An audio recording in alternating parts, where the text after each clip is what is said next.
And good morning, everyone. We are live, and this is Dare to Be Great 2020, day 3. We have got a lot packed for you, and it's gonna be excellent. Thank you all for joining us. For those who are watching live, for those who are watching the replay, and literally people watching from around the world. It is awesome. It is amazing. This is definitely a dare to be great moment for everyone.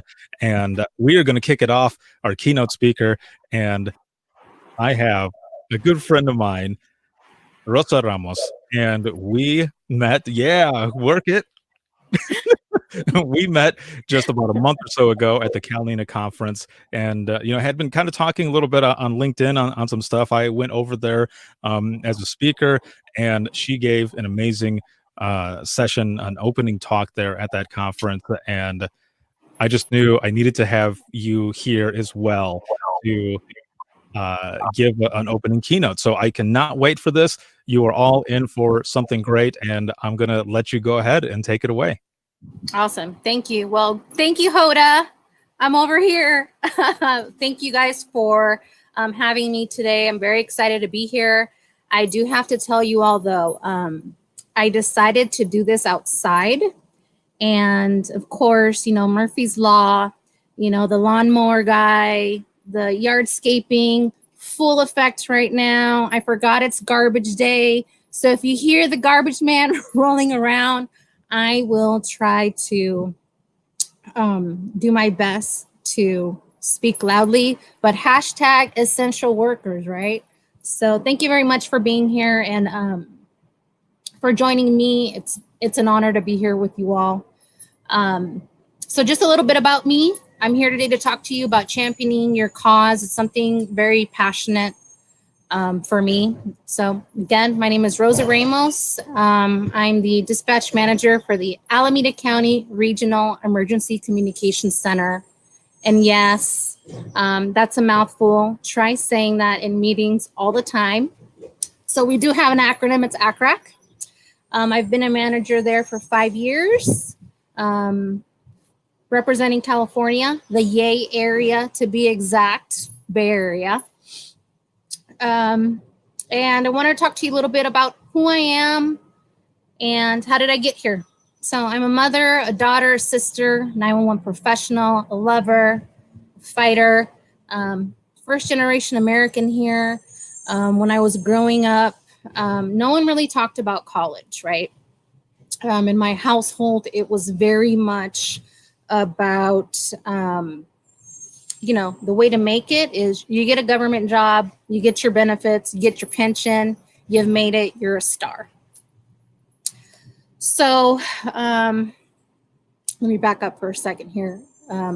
Before we get into this, I did want to share that I was having a conversation with my bestie, my best friend, about this presentation today. And feeling a little overwhelmed, just like everyone else is right now with the whole situation. I don't even want to say the word right now because I feel like it's kind of overrun our lives right now. But I was telling my best friend that it feels like I'm in Vegas. I'm feeling like I'm in Vegas, completely overstimulated without all the fun stuff that's in Vegas, right? I'm at home. I hear mom, mom, mom, mom. Can I have a snack? What do I do next? Can we play ball? In between that, it's at work because I'm still going to work every other day trying to balance everything. I'm hearing Rosa, Rosa, Rosa, Rosa. What are we doing for Dispatcher Appreciation Week? My boss is asking me, what are you doing to keep our dispatchers safe and healthy? And it's just this constant overload. And for me, prior to actually typing out this presentation and getting my notes on paper, I was thinking, man, like who knew mom had now turned into the four-letter word. We all know what that word is, right? Like all I hear is mom and all I hear is like, man, I need a break. So I just wanted to say thank you all for being here. I think it looks like there's a whole bunch of people on here. I'm not very savvy with this. I'm guessing there's over like 1,000 people logged on today. So I think that just speaks to who we are as a profession and it speaks to who you are as an individual. Even though you're overwhelmed, you're taxed, you're an essential worker, but not really in some areas, not really a first responder, but you are, you're still here and you're still thirsty, you still want to grow. And my presentation is to just tell you what to do after this presentation, after this conference. You know, I met Ricardo a month and a half ago, and I was doing the intro for the Calnina conference, and I volunteered to do the opening remarks for the conference because I thought it was really important for a dispatcher to be up there. So, you know, we all go to these conferences and we have a fire chief, a police chief who stands up there and says, man, you guys are the best thing, you know, without you guys, we couldn't do our jobs. And they go into this story about how you dispatched them to the most critical call in their lives or in their career. And then they talk about their success in that incident. And then they circle back with, and it's because of you, it's because of your efficiency.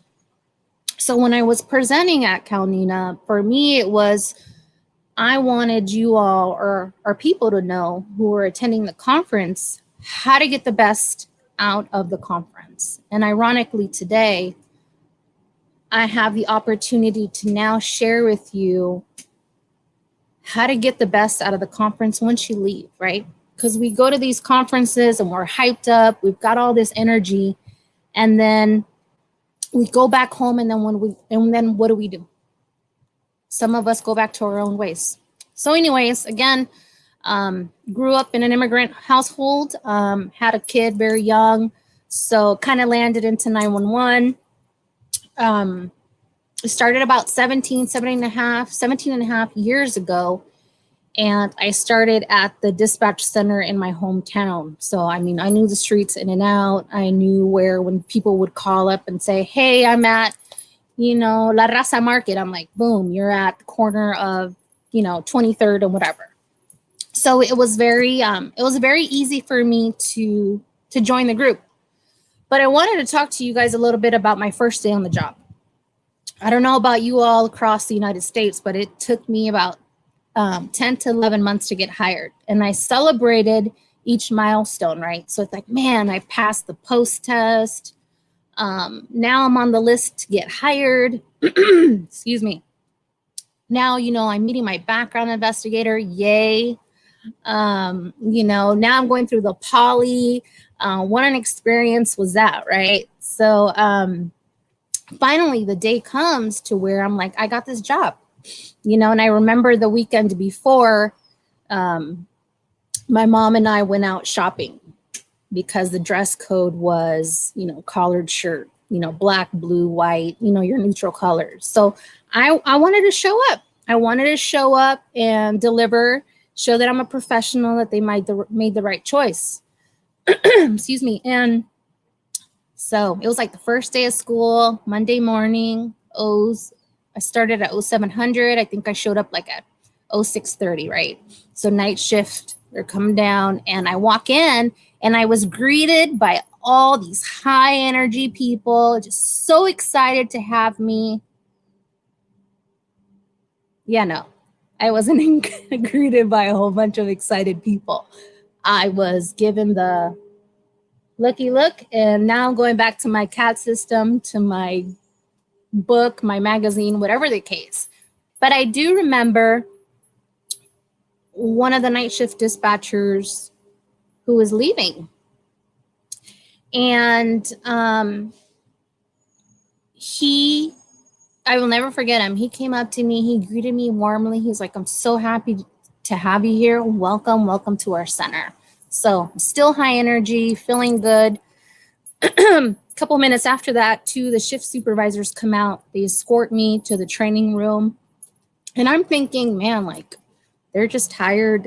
They're haven't had their cup of coffee. I feel you, girl. You need your coffee.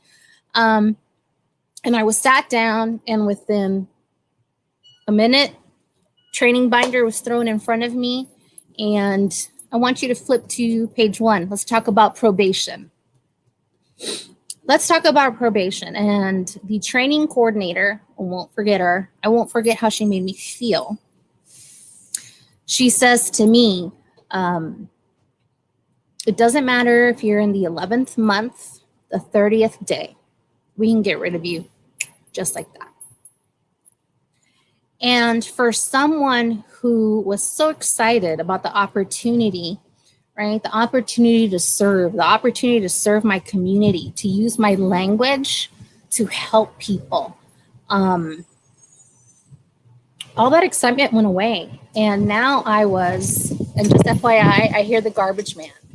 So I will try my best to speak very loudly here. But I went into survival mode. And now it was just all about I need to survive. I need to get through probation. I have a family to feed. I can't lose my job. Right? So if that's how I was treated within the first 10, 15 minutes, you can only imagine what my experience was as I progressed. Yes, there was a lot of lovely people. I mean, that's my hometown. That center's my home. You know, they groomed me. There was a lot of good people there that groomed me. But I started out in my career of I just need to get through probation. Then it was, okay, I got moved on to the next step, right? But I never thought about my future. I only saw what was in front of me, right? And partly I think it's because, you know, I was in that little bubble and so I couldn't really expand and grow. But, you know, I had some really good people there who groomed me and saw talent in me. So I'm very blessed and fortunate for that. But I got to a point where it's like I hit the ceiling. I needed to make some decisions. I was hungry. I was motivated. I was passionate. And I needed to make some hard decisions. So for me, I got to a point, and you see in my slide that, you know, I had to figure out where I wanted to be. Did I want to be there, you know, for till I was retired? I was making good money. I was comfortable, right? I was like top dog there, but I wanted more. So I had to make some hard decisions. I had to think about what do I need to do to move forward in my life, and what do I want? At the time, I wanted to be a supervisor. I wanted to be a changing agent. I felt towards the end, because trust me, I had some years where I wasn't the funnest to be around, you know, and I think we all go through that. But that's neither here nor there today. Right, Hoda? Holla. Anyways, so, you know, I had to make some decisions, and I had to take the seek out ways or find out myself, what do I need to do to promote? What do I need to do to go to the next step? And that was be a CTO, right? I became a CTO, wasn't the best CTO at first. But as I got to train and go through all these opportunities, I got better at it and I realized what was my calling. So for me, it was I either sit back, watch everyone else make moves, or I make the moves necessary to move forward. The end result, I had to take names. And I don't mean that literally, but I had to have that drive where it's like, no one in my way, nothing's going to be a barrier. I need to get to where I want to be. Scary for sure, necessary. What I had to do at some point was I'd reached the ceiling. No one in my center at the level that I wanted to be at was retiring or leaving. So what did I have to do? After almost 10 years, I had to go to a different agency who did have opportunity. So I left seniority, almost 10 years seniority. I went to a center that it's my home now. You know, I love the people there. I love my team. My team, both up the chain, you know, at my level, you know, my dispatchers are my family, an extension of my family. But I'm sharing this story with you because we really need to be the ones championing our cause. We can't leave it up to other people. So you've got this picture here. Everybody loves an e-card. I hope. So I put up these two pictures because I am notorious for saying, closed mouth doesn't get fed, girl. You better speak up. But then I found Oprah's post, and she's a little bit more eloquent than I am. So I figured, you know, you get in life what you have the courage to ask for. You can't sit back and wait for other people to spoon feed you the information. We are very fortunate that there are people who take the time to grow us, to develop us, to see the talents that we have. Some of us don't, but we can't sit back and wait to be spoon fed those opportunities. So we've got to evaluate our top priorities, right? Where do we want to go? Whether it's personally, professionally, what tangible actions can we take to reach our goals, right? What's our cause? I mean, I think everybody goes through the holidays and it's like January 1st, I'm dropping 20 pounds. Girl, you ain't dropping 20 pounds. Not just like that. You got to put in the work. How do you put in the work? You start small, right? Hydrate, drink water, cut all that junk out, right? So it's like, what are the tangible things that we can touch, that we can actually do to get there? Championing our professional goals, have a vision, a solid vision. Don't just pull it from the clouds, right? Do you want to promote? You got to do the things to get there, right? Take on additional responsibilities. Don't wait for your supervisor to come to you and say, hey, I think you're ready to do X, Y, and Z. Don't wait for that moment. You have to go out there and advocate for yourself. And Glenna, Oliver, you said it. Change your attitude. Get it, girl? Change your attitude, right? Don't be passive waiting for it. You got to go out there to get it. You know, prepare now for your future, for promotion, by your training, investing in you. Research now what the minimum qualifications are for these positions or for any of these things that you want to do. If you want to be a Spartan race runner, what do you need to do to prepare to get there? Don't wait till you have to sign up, baby girl, because when you sign up, you're going to be competing against people who've been preparing for years, for a very long time, right? And again, do not wait for someone to prompt you to do better for someone else. You know, don't wait to be spoon fed. You know, I've had team members come to me and say, well, my supervisor hasn't come to me about it. Well, why are you waiting for your supervisor to come talk to you about opportunities when you can also voice it? So quick exercise time. I didn't know that I was going to be talking so much. So I want all of you guys, for yourself, write down or type out, if you want to share in the comments, what are your top 3 priorities in life? You know, pick whatever you want. Sharing your comments, save for your own notes. We're going to come back to it. Another part of championing your cause is having a great support system. The 4 people here, I won't tell you what we were doing that night or how many coffee drinks we had that evening, but they are my tribe. They're mi gente. We met 4 years ago at a Nina Center Managers Program, and we text every day. We've become each other's support system, and I can depend on them. I mean, it's not just a vent session. It's okay, it's a safe space where I can vent. However, if one of us get derailed and we're too much in that dark space, one of us will pick us up. So remember, in order to be successful, you do have to have a tribe. You do have to have a group of people or a mentor to help you there. We all need help. We can't do it alone. We can't get through this profession alone. We just can't. So surround yourself with people who will help you grow. Start distancing yourself from people and things that don't benefit your long-term goals. That was something that my old manager shared with me, and at the time I didn't get it. I didn't get it when he said to me, you might want to reevaluate who you're associating yourself with. And I was like, what are you talking about? I'm good. No, I wasn't. You know, no, I wasn't. So I'm very thankful that I was able to see that at some point, right?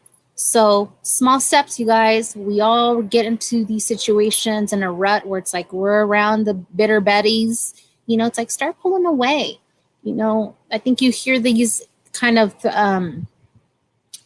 I don't know, cliches saying in English because I think about them in Spanish, and then when they come out in English, they don't come out so bueno, right? And it's something like, you can't expect to fly like an eagle or be an eagle when you're hanging around with the chickens, with the pigeons, right? You can't expect to soar when you have people hanging on to you, dragging you down. If you're trying to get somewhere, but with the right people around you. Find yourself a hype squad, right? So behind me, I have a group of people who hype me up. When I'm low, because I get low, I get to that dark space. I have people who will tell me, you know what? I know it sucks. They don't say, hey, girl, I know it's going to be okay. Yeah, I get it. It really does suck. But find yourself a good group of people who can help you get there. Because even though you start figuring out what your priorities are and how to get there, there's going to be bumps. You're going to have a hard time getting there. There's going to be barriers, and you need people to help you get over those barriers. And you have to find the right people who are also not only in it to win it for themselves, but in it to win it for you. Right? So again, find people who find their lesson in failures, understanding that being uncomfortable is part of growing. When I went to my center as a supervisor, I was their first external supervisor, right? So I show up, and I was top dog at my agency, and I show up to this new center, and I was having to tell dispatchers who had many, many years of experience in their center how to do things. But the great thing about that was that I wasn't there to teach them how to dispatch. I was there to coach and mentor, right? I didn't need to tell them. They knew how to dispatch a structure fire alarm, right? I wasn't there to help them with that. However, that for me pushed me to grow. I think it was a bigger jump from that my hometown dispatch center to go to this new dispatch center, going through that growth process, than promoting from supervisor to manager. I mean, there were nights where I'm like, I want to go back home. Can't do this, but I did it. I had the right people with me and the right mindset. So what's on your list, you guys? What if you guys would be willing to just send me a quick message? What are some of the top 3 priorities? And were you one of the top priorities on your list? So I'm gonna wait a few seconds here before you guys answer and have my my cup of coffee. No, I'm serious. There is coffee in here.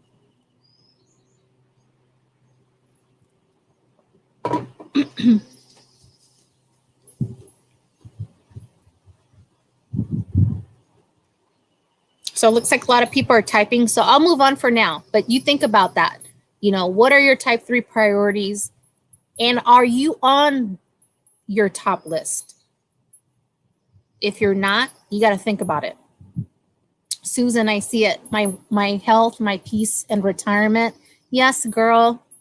Family, wellness, continual learning. I love it. And yes, Kristen, family, joy, travel, all amazing. But you have to include yourself.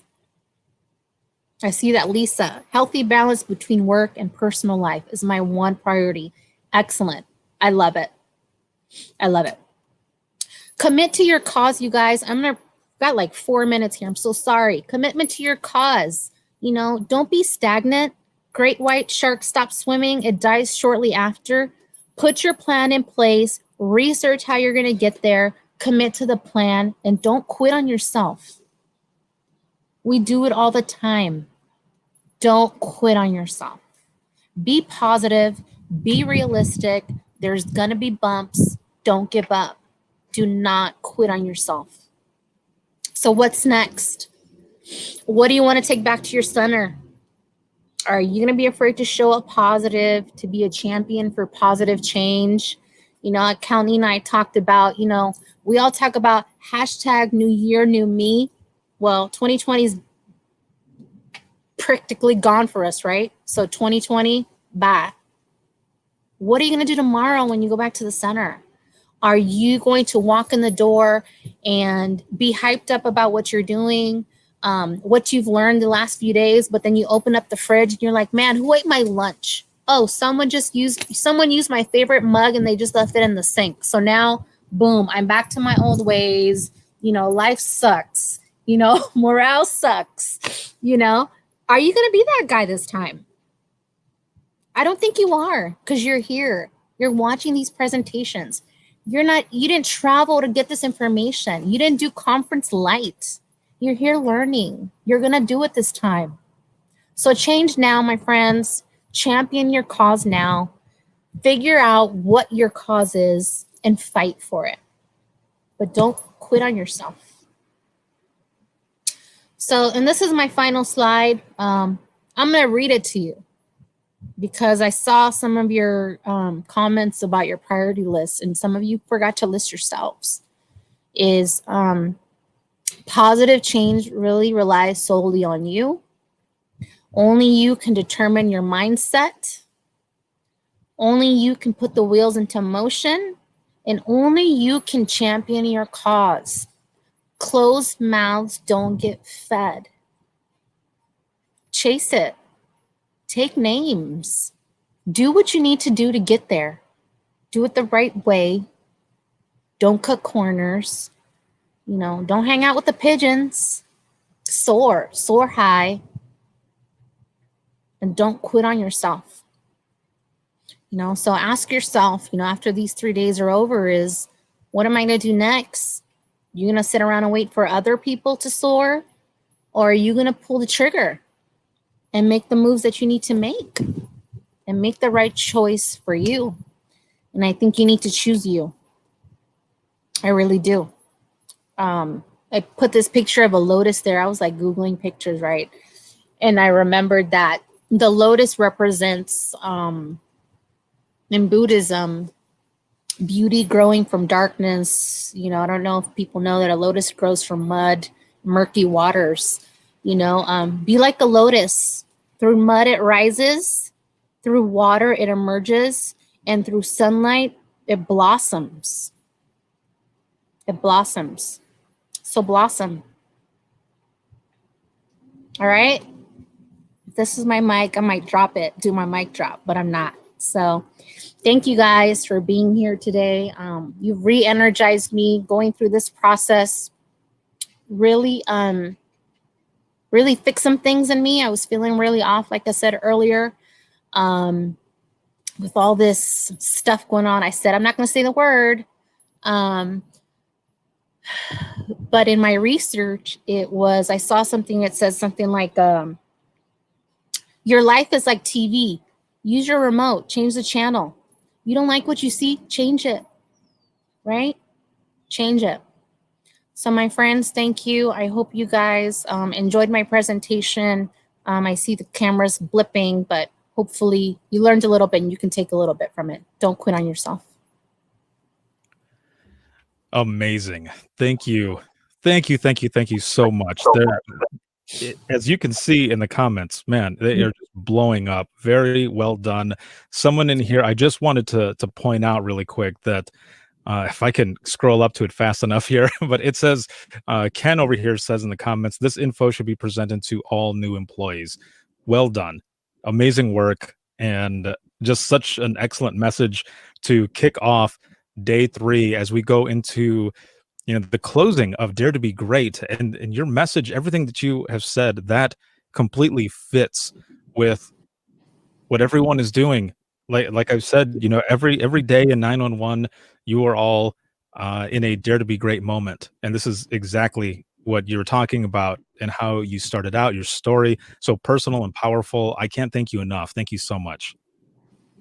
Well, thank you for having me. It was good. I was really worried for a minute. I'm like, man, I don't have enough to say. But now I'm like, I have so much more to say. So it's so good. I'm so excited. I'm seeing the messages, and I'm glad that I was able to give back and contribute to you guys all. I mean, I tell my friends all the time from the West Coast, I'm like, man, these dispatchers from like the Midwest and East Coast, they bleed 911 like no other. I mean, they feel it, love it. So I'm like, I want to make sure that, they're feeling my energy too, and that I'm able to give back to them, and it encourages them to come over to the West Coast for our conferences. And, right now it's, we're showing up. We're showing up as 911 people, professionals, and it's our time. It's our time to shine. Exactly. Agree. Again. We the best in the DJ Khaled voice. Yes. Well, thank you again so much. And for everyone who is watching, this will be available for replay immediately. Once I end the broadcast here, it'll go into replay mode. And we will then go to the next session. The next session is going to be with Doug Showalter, Training for the Future. That is going to be at 12:15 p.m. Eastern Time. And I will bring you all with me, as I have the last couple days, to the next room. And again, Rosa, thank you so much and enjoy the rest of the day. Thank you guys. You guys have a good day.